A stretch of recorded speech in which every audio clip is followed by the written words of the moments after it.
Good morning all of you. Anushree coaching classes में आपका स्वागत है। आज हम बात करने वाले हैं 11th क्लास के सेकंड चैप्टर के बारे में, जिसका नाम है यूनिट्स एंड मेजरमेंट। तो आइए स्टार्ट करते हैं। सबसे पहले हम ये देखते हैं कि एक जो टर्म होती है यहाँ पे, जिसको हम बोलते हैं फिजिकल क्वांटिटी। ये फिजिकल क्वांटिटी क्या होती है ये देखते हैं। तो ऐसी कोई भी क्वांटिटी जिसको हम डायरेक्टली या इनडायरेक्टली मेजर कर सकते हैं, ठीक है। तो ऐसी कोई भी क्वांटिटी जिसको हम डायरेक्टली और इनडायरेक्टली मेजर कर सकते हैं, उसको बोलते हैं फिजिकल क्वांटिटी। और ऐसी क्वांटिटी जिसपे क्या हो, जिसपे फिजिक्स के सारे लॉज जो होते हैं वो एप्लीकेबल होते हैं, उसे ही फिजिकल क्वांटिटी कहते हैं। अब ये जो फिजिकल क्वांटिटी है ये दो टाइप की होती है। जो फर्स्ट टाइप होता है इसका, वो होता है बेसिक या फंडामेंटल। और सेकंड टाइप जो होता है वो होता है डिराइव्ड क्वांटिटीज। अब दोस्तों देखिए, बेसिक डिफरेंस क्या, बेसिक या फंडामेंटल मतलब क्या हो जाएगा। तो ये वही क्वांटिटी होती हैं जो कि इंडिपेंडेंट होती हैं, ठीक है। ये मतलब हम ये कह सकते हैं कि इन क्वांटिटीज को आप किसी और फिजिकल क्वांटिटी के टर्म में डिफाइन नहीं कर सकते हैं। इनको इसलिए हम बेसिक क्वांटिटी कहते हैं। और डिराइव क्वांटिटी वो होती हैं जिनको हम बेसिक क्वांटिटी के टर्म में डिराइव कर सकते हैं। जैसे एग्जांपल लेते हैं बेसिक क्वांटिटीज का, जैसे कि मास है, ठीक है, फिर लेंथ है, टाइम है। ये कुछ बेसिक क्वांटिटीज है। और डिराइव क्वांटिटीज क्या हो जाएंगी, जैसे कि फोर्स की है न्यूटन, ठीक है, एनर्जी की है जूल, ठीक है, पावर की है वॉट। तो ये सब क्वांटिटीज क्या हैं, ये डिराइव क्वांटिटीज हैं, क्योंकि इन सारी क्वांटिटीज को हम इन बेसिक या फंडामेंटल क्वांटिटीज में के टर्म में डिफाइन कर सकते हैं। अब देखिए यहाँ पे हमको जो बेसिक या फंडामेंटल क्वांटिटीज हैं वो 7 है। फर्स्ट जो है वो है आपका मास। इसका जो यूनिट क्या है वो केजी है। सेकंड है लेंथ, जिसका होता है मीटर। थर्ड है टाइम, जिसका होता है सेकेंड। फोर्थ है टेम्परेचर, जिसका होता है केल्विन। फिफ्थ है अमाउंट ऑफ सब्सटेंस, जिसकी होती है मोल। उसके बाद 6 नंबर पे है आपका इलेक्ट्रिक करंट, जिसका होता है एम्पियर। और लास्ट में जो बचता है वो है आपका ल्यूमिनियस इंटेंसिटी, इसका होता है कैंडला। ओके, तो ये मैंने आपको बेसिक 7 क्वांटिटीज बताई और इनकी जो यूनिट थी वो मैंने आपको बता दी। अब इसके अलावा यहाँ पर 2 सप्लीमेंट्री क्वांटिटीज भी होती हैं। उसमें वो जो दोनों हैं, ऐसे पहली होती है आपकी प्लेन एंगल, या सिंपल हम कह सकते हैं एंगल जो 2D में बनता है उसको बोलते हैं प्लेन एंगल, उसकी होती है रेडियन। और एक होता है आपका सॉलिड एंगल जो कि 3D 4D इस टाइप बनता है, उसको उसकी होती है स्टे रेडियन। तो देखिए आपने कि यहाँ पे जो बेसिक क्वांटिटीज है ना, फंडामेंटल को ही हम बेसिक क्वांटिटीज भी कहते हैं। तो ये जो बेसिक क्वांटिटीज हैं ये 7 है, ठीक है। उसके अलावा 2 सप्लीमेंट्री क्वांटिटीज भी हैं। अब दोस्तों इसके अलावा जितनी भी क्वांटिटीज आपको मिलेगी फिजिक्स पढ़ने के लिए, इन 7 के अलावा वो सब की सब जो क्वांटिटीज हैं वो क्या हो जाएंगी, वो हो जाएंगी डिराइव्ड क्वांटिटीज। जैसे कि हमने अभी एग्जांपल लिया था कि फोर्स जो है उसका ना एनर्जी, या आप ले लीजिए इलेक्ट्रिकल पावर, तो जितनी भी क्वांटिटीज हैं इन फंडामेंटल क्वांटिटीज के अलावा वे सब की सब जो होती हैं वो कैसी होती हैं, फिर डिराइव्ड क्वांटिटीज होती हैं। अब इनको डिराइव क्यों कहते हैं ये समझते हैं अपन, क्योंकि इन क्वांटिटीज को, जैसे कि फोर्स है, फोर्स को अपन इन बेसिक क्वांटिटीज के फॉर्म में डिफाइन कर सकते हैं, इसलिए ये डिराइव्ड क्वांटिटी है। ओके, ऐसे ही एनर्जी को कर सकते हैं या पावर को। तो जितनी भी क्वांटिटीज है आपकी इन सात के अलावा वे सब की सब जो होती हैं वो किस में आती हैं, वे सब आती हैं हमारी डिराइव्ड क्वांटिटीज। ठीक है, अब हम आगे बढ़ते हैं और बात करते हैं कि इन क्वांटिटीज को समझने के लिए इनको, इनकी हर एक की एक डेफिनेशन होती है, ठीक है, और इन क्वांटिटीज को समझने के लिए हमको रिक्वायरमेंट होती है, वो होती है यूनिट्स की। ठीक है, अब जैसे हमने मान लिया कि जो मास है इसकी यूनिट क्या है, केजी। अब हम बात करते हैं कि इन फिजिकल क्वांटिटीज को डिफाइन करने के लिए जो रिक्वायर्ड हमारे पास एक है वो है आपकी यूनिट्स।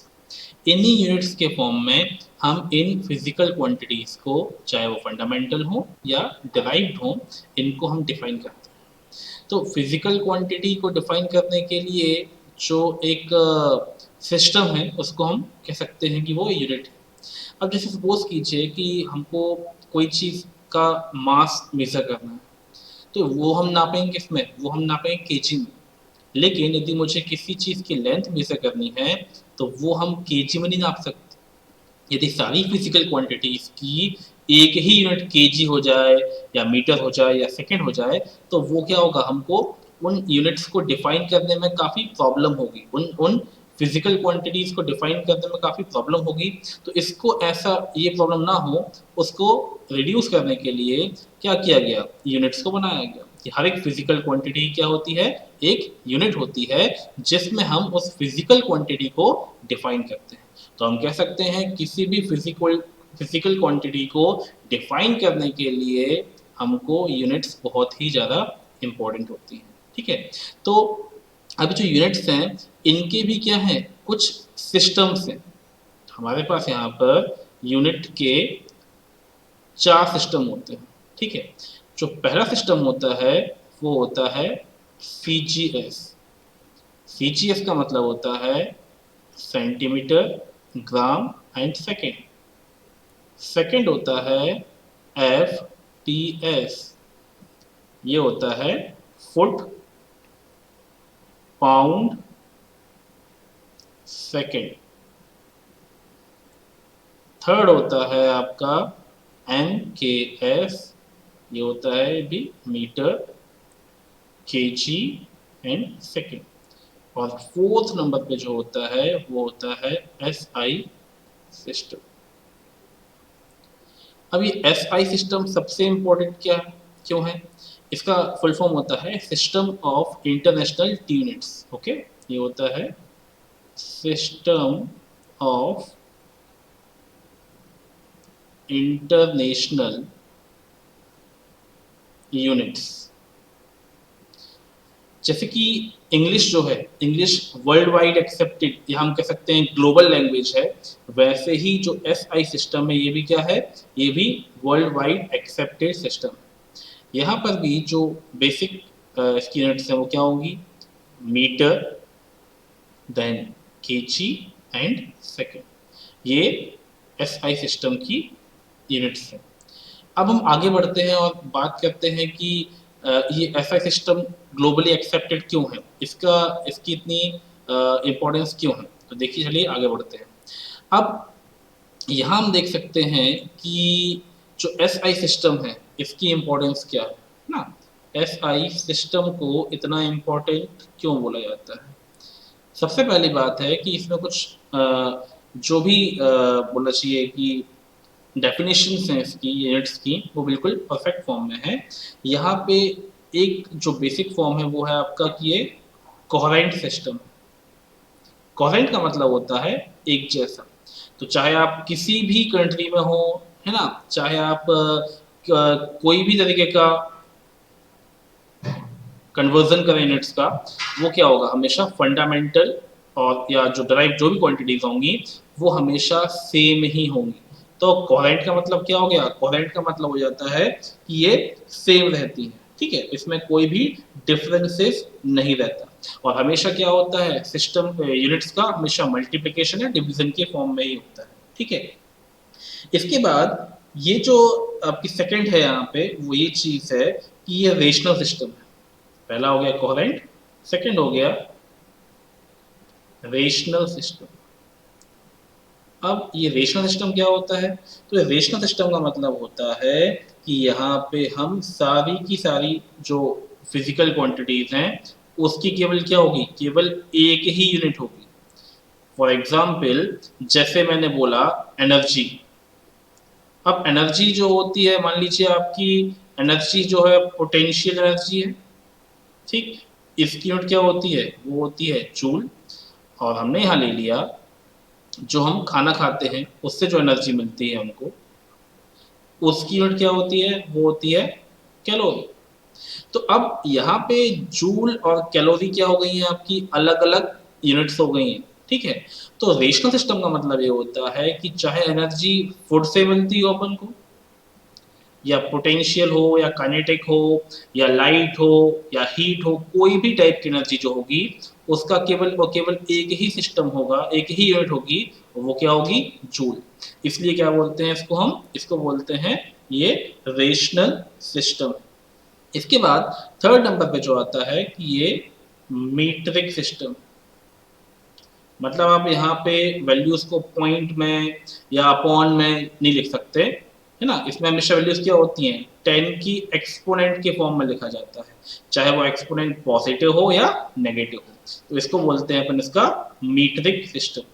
इसके बाद हम बात करते हैं कि जो चौथा इसका पॉइंट है वो ये है कि ये इंटरनेशनली एक्सेप्टेड। ये सबसे इंपॉर्टेंट चीज है, ये इंटरनेशनली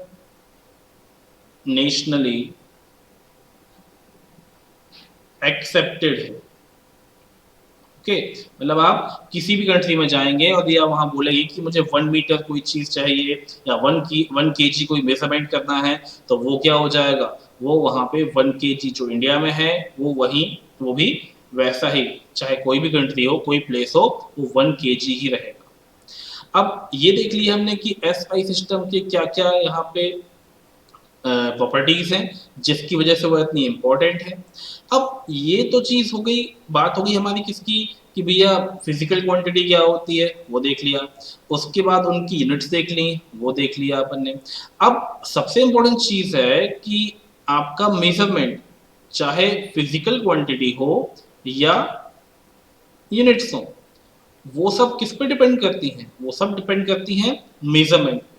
अब मेजरमेंट का मतलब क्या होता है, मेजरमेंट का मतलब होता है कि हमें दो फिजिकल क्वांटिटीज को कंपेयर करना है। ओके, अब कैसे, समझिए अच्छे से। जैसे मान लीजिए कि हमें कोई भी एक 1 केजी कोई चीज को नापना है या मेजर करना है, तो क्या करेंगे, हमेशा हम एक लेंगे यहाँ पे स्टैंडर्ड क्वांटिटी, जो कि जैसे आपका मान लीजिए 1 केजी का जो बाट होता है वो ले लिया, और एक क्या होगी आपकी, एक हो जाएगी अननोन क्वांटिटी। तो ये क्या है, ये मेजरमेंट जो है वो स्टैंडर्ड क्वांटिटी और अननोन क्वांटिटी का एक कंपैरिजन ही है, ठीक है। यहाँ पे जो स्टैंडर्ड क्वांटिटी होती है वो पहले से डिफाइन होती है, ठीक है, जैसे कि 1 मीटर है, 1 केजी है, 1 सेकेंड है। और जो अननोन क्वांटिटी होती है वो अलग अलग कुछ भी हो सकती है। फॉर एग्जाम्पल जैसे हमको नापना है कि 1 मीटर कोई रॉड है, यदि डिस्टेंस कितनी है, 1 मीटर हमको नापनी है, तो हम क्या करेंगे, हम यहाँ पर एक टेप लेंगे और उस टेप से इसके एक एंड ए और एक एंड बी को क्या करेंगे, हम कंपेयर करेंगे। क्योंकि टेप तो क्या है, टेप की लेंथ काफी ज्यादा है, लेकिन जितना पोर्शन वो रॉड का उसके कंपैरिजन में आएगा वही क्या हो जाएगी, वही हो जाएगी उस रॉड की लेंथ, ठीक है। तो मेजरमेंट क्या है? Measurement is all about comparison of two physical quantities in which one is standard and the second one is unknown. तो ये जो पूरा मेजरमेंट है ये डिपेंड करता है हमेशा कंपैरिजन पे। अब कंपेयर करने के बाद क्या चाहिए आपको कि हम उसको किस यूनिट में या किस सिस्टम में डिफाइन करें। तो मेजरमेंट का डिफाइन करने का तरीका जो है वो कहलाता है आपका यूनिट्स, या हम कह सकते हैं कि वो एक तरीका हो गया इन इस मेजरमेंट को डिफाइन करने के लिए। चलिए आगे बढ़ते हैं, हम बात करते हैं यहाँ पे। तो अब सबसे पहले हम देखते हैं मेजरमेंट ऑफ लेंथ।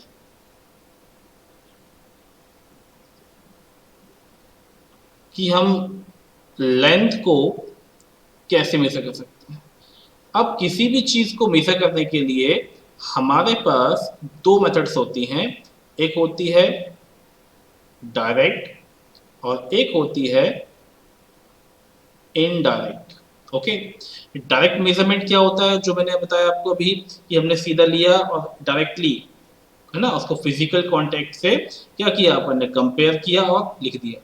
और इनडायरेक्ट क्या होती है? इनडायरेक्ट मतलब ये होती है कि जिसको अपन सिंपली कंपेयर करके मेजर ना कर सके। तो डायरेक्ट में जो मेजरमेंट होता है लेंथ का, वो सिंपल क्या होता है, या तो हम स्केल से मेजर कर सकते हैं उसको, ठीक है, यहाँ पर क्या होता है टेप होता है, इससे मेजर कर सकते हैं।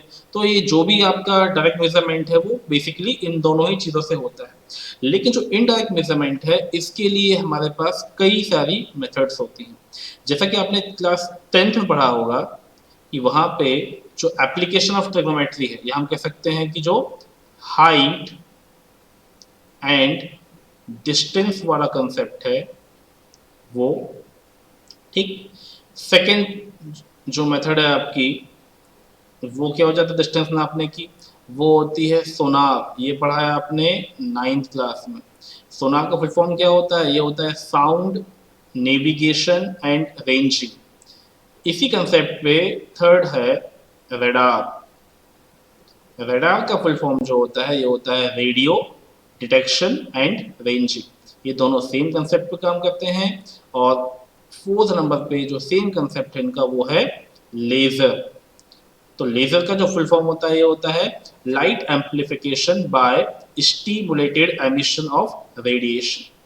ये तीनों के तीनों केवल एक कंसेप्ट पे काम करते हैं कि speed is equal to distance upon time. वो कैसे, मैं आपको अभी बताता हूँ। अब हम आगे बात करते हैं कि इसके अलावा और क्या तरीके होते हैं इनको नापने के। तो पांचवा जो मेथड होता है वो होता है आपका पैरालैक्स मेथड। ध्यान रखिएगा, ये जो पैरालैक्स मेथड होता है ये बहुत ही ज़्यादा लंबी डिस्टेंसेस को नापने के लिए होता है। जैसे कि हमारा मान लीजिए कि हमको यहाँ से डिस्टेंस नापनी है मून की या किसी और स्टार की, ठीक है। तो आइए इसके बाद हम हर एक मेथड को वन बाय वन आइए स्टार्ट करते हैं। सबसे पहले हम जो हमारी मेथड है वो है हाइट एंड डिस्टेंस की।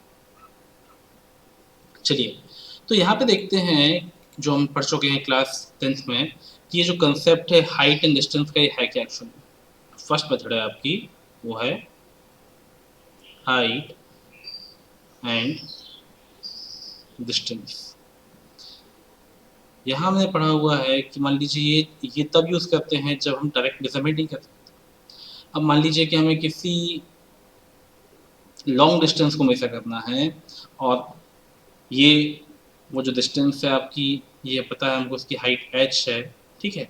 और यदि हमको पता है कि एंगल यहाँ पे कुछ थीटा है, और मान लीजिए कि आपको ये डिस्टेंस ये a b c है, और मान लीजिए आपको ये डिस्टेंस x निकालना है, तो ये आप सबको पता है कि हम यहाँ पर tan थीटा लगा के क्या कर सकते हैं h बाय x निकाल सकते हैं, या x इक्वल टू हो जाएगा h अपॉन tan थीटा। अब यहाँ पे एंगल थीटा की वैल्यू जो भी होगी उसके अकॉर्डिंग आप इस x की वैल्यू इजीली फाइंड कर सकते हैं। आप इस राइट एंगल ट्रायंगल में से किसी भी साइड को निकाल सकते हैं। तो ये तब यूज़ करते हैं जब डिस्टेंसेस क्या होती हैं, काफ़ी ज़्यादा होती हैं। जैसे मान लीजिए कोई सैटेलाइट है, अब वो सैटेलाइट जो है यदि वो उसकी वर्टिकल हाइट दिखता है हमको, ठीक है, और कहीं पर उसके सिग्नल आ रहा है, मतलब मान लीजिए पॉइंट सी पे सिग्नल उससे आ रहा है, तो वो जो एंगल है उसको हम मेजर करके ये जो डिस्टेंस होगी इसको हम फाइंड कर सकते हैं। अब हम बात करते हैं आगे, जो सेकंड मेथड है इसकी, ठीक है, वो है आपकी सोनार। ठीक, ध्यान रखिएगा, सोनार, रडार और लेजर, ये तीनों के तीन एक ही कंसेप्ट पे बेस्ड है। ठीक है, सोनार का फुल फॉर्म होता है साउंड नेविगेशन एंड रेंज। जैसे मैंने आपको पहले कहा अभी कि ये एक ही फॉर्मूले पे बेस्ड है तीनों, speed equal to distance by time. अब एक्चुअली क्या होता है ये सोनार में, यहाँ पर मान लीजिए कि ये आपकी डिवाइस है और ये कोई डिस्टेंस है ना, ये कोई ऑब्जेक्ट है जिसकी डिस्टेंस यहाँ से निकालनी है। तो क्या होता है कि यहाँ पे दो डिवाइस लगी होती हैं, एक होता है ट्रांसमीटर और एक होता है रिसीवर। जब इस ट्रांसमीटर से साउंड वेव जाएगी, यहाँ से रिफ्लेक्ट होके वापस रिसीवर तक आएगी। तो यदि हमने मान लिया कि इसकी डिस्टेंस यहाँ से यहाँ तक d है, ठीक है, और तो क्या हो जाएगा इस फॉर्मूले से, speed equal to distance by time से, और मान लिया कि इसकी वेलोसिटी v है, ठीक, तो v इज इक्वल टू हो जाएगा t जाने का प्लस t आने का अपॉन टाइम, कि जहाँ से जाने में और वापस आने में कितना टाइम लगा ये हम कैलकुलेट कर लेते हैं, ऑटोमेटिकली निकाल लेता है। तो v इज इक्वल टू कितना हो जाएगा, ये हो जाएगा 2d बाय टी, या हम लिख सकते हैं 2d is equal to v t, या distance is equal to v t by, ठीक है। बस सोनार में क्या हो गया, यहाँ पे वेलोसिटी है क्योंकि ये अलग अलग मीडियम में अलग अलग होती है। अब यहाँ पे जो नेक्स्ट है आपका वो है रडार। इस रडार में क्या, इसका फुल फॉर्म होता है रेडियो डिटेक्शन एंड रेंजिंग। यहाँ भी सेम कंसेप्ट है, बस यहाँ डिस्टेंस निकालने के लिए जो फॉर्मूला यूज करते हैं उस फॉर्मूले में यहाँ v की जगह पे क्या आता है c। c जो है ये होती है speed of light in vacuum, ठीक है, c क्या होता है, speed of light in vacuum. इसकी स्पीड होती है 3 इंटू 10⁸ मीटर पर सेकेंड, ठीक है। तो यहाँ पर ये सी एच आएगा, वही सेम जो कंसेप्ट है आपका वो फॉर्म कर होगा या वो अप्लाई होगा इस लेजर में। यहाँ पर भी क्या होगा, जो डिस्टेंस निकालनी है आपको, तो c into T by two. तो सोनार में, रेडार में और लेजर में डिफरेंस बस ये है कि रेडार में और लेजर में हम लोग यूज करते हैं velocity of light, okay, in vacuum और एयर, और सोनार में जो है हम यूज करते हैं वेलोसिटी ऑफ साउंड ना। यहाँ पे क्या होगा, वेलोसिटी ऑफ साउंड होगी, जिस भी मीडियम में आपको ये फाइंड करना है। अब इसके बाद ये जो हो गया आपका एक हाइट एंड डिस्टेंस हो गया, सोनार हो गया, है ना, रडार हो गया और लेजर। इसके बाद जो आता है वो आता है हमारा एक नेक्स्ट जो आपका है मेथड, वो होती है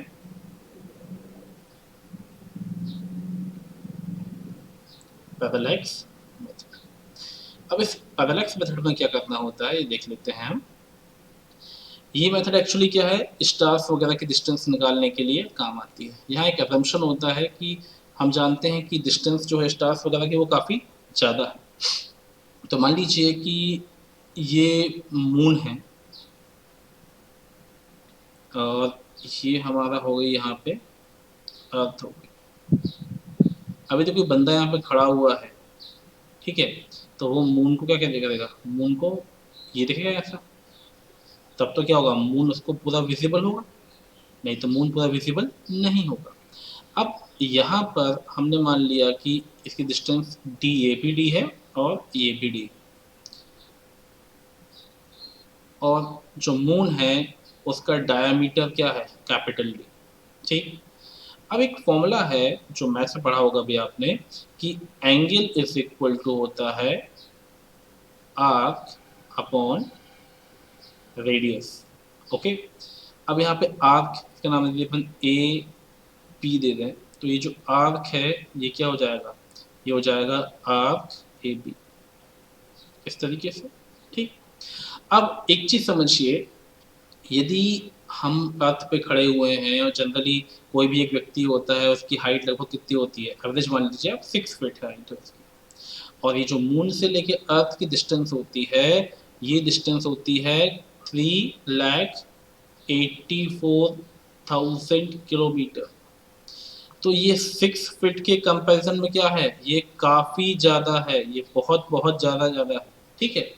तो हम ये कह सकते हैं कि इतनी ज़्यादा डिस्टेंस होने के कारण ये जो आपका आर्क ए बी है ये ऑलमोस्ट इक्वल हो जाएगा इसके डायमीटर ए बी से, और बीच में यहाँ पे जो एंगल बनेगा आपका थीटा, मतलब कि ये ट्रायंगल ऐसा फॉर्म हो जाएगा इस तरीके से कि ये हो गया आपका डायमीटर ऑफ मून जो कि ऑलमोस्ट आर्क के इक्वल, ये हो गई वो डिस्टेंस जो आपको फाइंड करनी है। ठीक।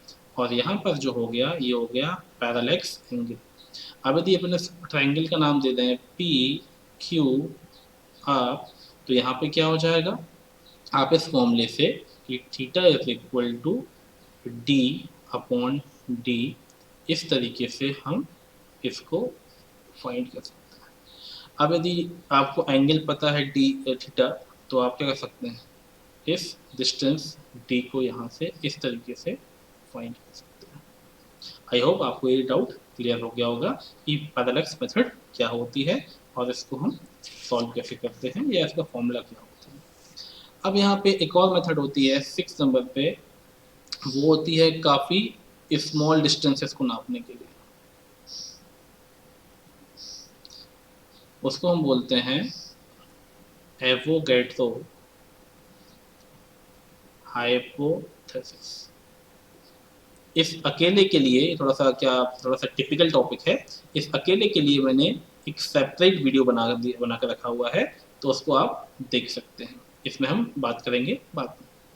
अब यहाँ पे जो नेक्स्ट आता है वो आता है मेजरमेंट ऑफ मास। ठीक है। हमने देख लिया मेजरमेंट ऑफ लेंथ अभी, अब देखते हैं मेजरमेंट ऑफ मास। तो मास जो होता है ये एक्चुअली दो टाइप का होता है, एक होता है इनर्शियल मास और एक होता है ग्रेविटेशनल मास। हम सिंपली कह सकते हैं कि इनर्शियल मास वो होता है कि जब कोई ऑब्जेक्ट मोशन में हो ना, जब उसमें इनर्शिया हो, इनर्शिया की वजह से जो मास में चेंज होता है या उस पर्टिकुलर इंस्टेंट ऑफ टाइम पे जो मास होता है उसको बोलते हैं इनर्शियल मास। और ग्रेविटेशनल मास तब होता है जब कोई ऑब्जेक्ट रेस्ट पे हो या एक स्टेबल कंडीशन में हो। ठीक है। अब इस इनर्शियल मास को नापने के लिए हमारे पास एक मेथड होती है। ठीक है। और इस ग्रेविटेशनल मास को नापने के लिए भी हमारे पास कई मेथड्स हैं। सबसे बेसिक मेथड जो होती है इस मास को नापने के लिए वो क्या होता है, वो होता है आपका बैलेंस, मतलब कि तराजू। इसमें क्या दो यहाँ पे इस तरीके से होता है। ठीक है। ये रखा हुआ है, आप यहाँ पे रखेंगे कोई आपकी जो क्वांटिटी है स्टैंडर्ड और यहाँ पे अननोन। मान लीजिए कि आपको 1 kg शुगर मेजर करनी है, तो यहाँ पे 1 kg का जो पार्ट वो रख दिया अपन ने, और यहाँ पे तब तक अपन शुगर को रखते जाएंगे जब तक कि ये दोनों ही पैन्स क्या हो जाएंगे, बैलेंस ना हो जाए। तो ये एक तरीका क्या हो गया बेसिक, ये हो गया ग्रेविटेशनल मास को मेजर करने का तरीका। इसके अलावा एक और जो होता है वो होता है आपका स्प्रिंग बैलेंस। अभी जो स्प्रिंग बैलेंस होता है ये क्या है, देख लीजिए, ये एक मेनली आपने कहाँ देखा होगा, ये देखा होगा मेनली आपने रेलवे स्टेशन वगैरह पे, जहाँ पे जो लगेज आता है वो, तो एक क्या होता है, एक सिस्टम होता है जिसको हम दीवार पर लटका देते हैं, इसमें एक स्प्रिंग लगा होता है और यहाँ पे काउंटिंग लिखी होती है। ठीक है। अब जैसे और नीचे क्या होता है, नीचे होता है एक हुक, तो जैसे ही लगेज आया क्या होता है, वो उसको उस हुक पे रख दिया जाता है। जब रखते हैं तो ये जो आपका स्प्रिंग है उसमें क्या एक्सटेंशन आता है, ठीक है, मतलब कि लोड होगा तो एक्सटेंशन आएगा। अब जितना एक्सटेंशन आता है उस एक्सटेंशन को मेजर करके उसको हम कन्वर्ट कर सकते हैं किसमें, आपके फोर्स में या लोड में, ठीक है। कैसे, एक फॉर्मूला होता है कि F is equal to minus K X. F force है, माइनस के स्प्रिंग कांस्टेंट है, और एक्स क्या है, डिस्प्लेसमेंट है। तो इस डिस्प्लेसमेंट को मीटर में करके और इस स्प्रिंग का जो मटेरियल है, हर एक मटेरियल का स्प्रिंग कांस्टेंट अलग होता है, वो पता करके हम फोर्स निकाल सकते हैं। अब एक और फॉर्मूला होता है कि F is equal to M G. तो हम यहाँ से इन दोनों को इक्वेट कर सकते हैं कि M G is equal to हो जाएगा माइनस के एक्स। तो हम इस हमको जी की वैल्यू पता होती है, के की वैल्यू पता है किस मटेरियल से बना हुआ है, एक्स आपने ये देख लिया, एक्स क्या होगा, एक्स इसका ये डिस्प्लेसमेंट होगा। इस तरीके से हम एम की वैल्यू निकाल सकते हैं। तो एम कितना हो जाएगा, ये हो जाएगा माइनस के एक्स बाय जी। अब यहाँ पे एक चीज़ ध्यान रखिएगा कि मास कभी भी नेगेटिव नहीं हो सकता है। तो स्प्रिंग कांस्टेंट की जो वैल्यू होती है वो हमेशा पॉजिटिव होगी, और जो माइनस साइन है ये शो करता है कि ये जो लोड है आपका वो ग्रेविटेशन फोर्स से ऑपोजिट डायरेक्शन। अब यहाँ पे एक जो आपका सेकंड बचा हुआ है इनर्शियल मास, उसको मेजर करने के लिए हमारे पास एक अरेंजमेंट होता है। तो आपको सर अरेंजमेंट में क्या होता है कि यहाँ पे एक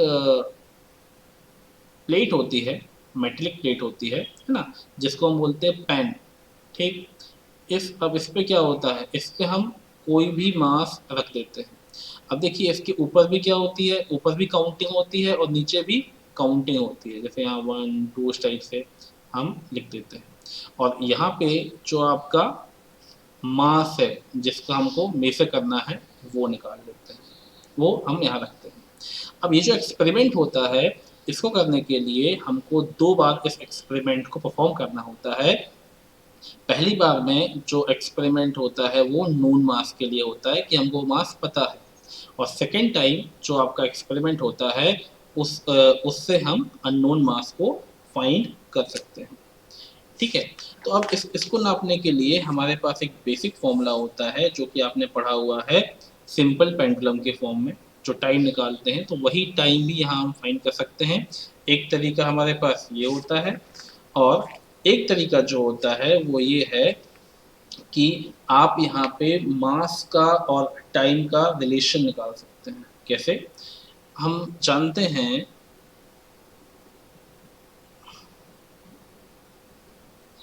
कि जो टाइम है ये क्या है, मास के इन्वर्सली प्रोपोर्शनल है। या हम लिख सकते हैं कि m is proportional to T square, ठीक है। अब यहाँ पे प्रोपोर्शनैलिटी का साइन हटेगा तो कुछ कांस्टेंट आएगा, ठीक। तो हम लिख सकते हैं यहाँ पे, यदि आपको पहला एक्सपेरिमेंट का जो था मास m1 इक्वल टू के और t1 स्क्वायर, इक्वेशन 1 मान लीजिए। ऐसे ही m2 इज इक्वल टू क्या होगा, k और t2 स्क्वायर, इक्वेशन नंबर 2 हो गई। अब यदि हम इन दोनों इक्वेशंस को क्या करें, कंपेयर करें, ठीक है, तो क्या हो जाएगा, ये है आपका, ये हो जाएगा m1 upon m2 is equal to k t1 square upon k t2 square, k से k कट जाएगा। अब m1 चूंकि ये क्या है, ये एक नोन क्वांटिटी है, हमको निकालना है m2, तो आप यहाँ पे देख सकते हैं कि हो जाएगा m1 t2 square cross multiplication पर, और ये हो जाएगा m2 t1 स्क्वायर। या हमको जब m2 निकालना है तो m2 कितना हो जाएगा, ये हो जाएगा m1 t2 square upon t1 square. तो इस तरीके से हम इनर्शियल मास को भी फाइंड कर सकते हैं। अब हम बात करते हैं मेजरमेंट ऑफ टाइम की। तो टाइम को मेजर करने के लिए आपके पास एक ही बेसिक चीज, सिंपल सा फंडा है, वो है आपका क्या, वो है आपका वॉच, कि हम घड़ी देखकर टाइम को निकाल सकते हैं, क्योंकि टाइम जो होता है जनरली क्या हमेशा सेकंड में ही निकाला जाता है। इसकी और जो क्वांटिटी होती है वो होती है आपकी मिनट, और सबसे बड़ी जो होती है वो होती है ये पता ही है, आप पता है हम सबको कि 1 hour is equal to 60 minute होते हैं। ये 1 डैश मतलब कि मिनट का फॉर्मूला सिंबल है, और 1 मिनट इक्वल टू होता है 60 सेकेंड, डबल डैश मतलब सेकेंड के लिए। तो हम लिख सकते हैं कि 1 आवर इक्वल टू 3600 सेकेंड। ध्यान रखिएगा SI सिस्टम में सब जितनी भी आपकी टाइम की मेजरमेंट होती है वो हमेशा सेकेंड में होती है। तो आई होप आपको ये सब चीज़ें समझ में आ गई होंगी अच्छे से। अब इसका अगला जो पार्ट है जो हम बात करेंगे यहाँ पे फॉर्मूले, जो डायमेंशनल फॉर्मूले होते हैं उनका जो डिस्कशन है वो हम करेंगे नेक्स्ट वीडियो में। तो आप इसके बाद मेरा वीडियो जरूर देखिएगा। Thank you.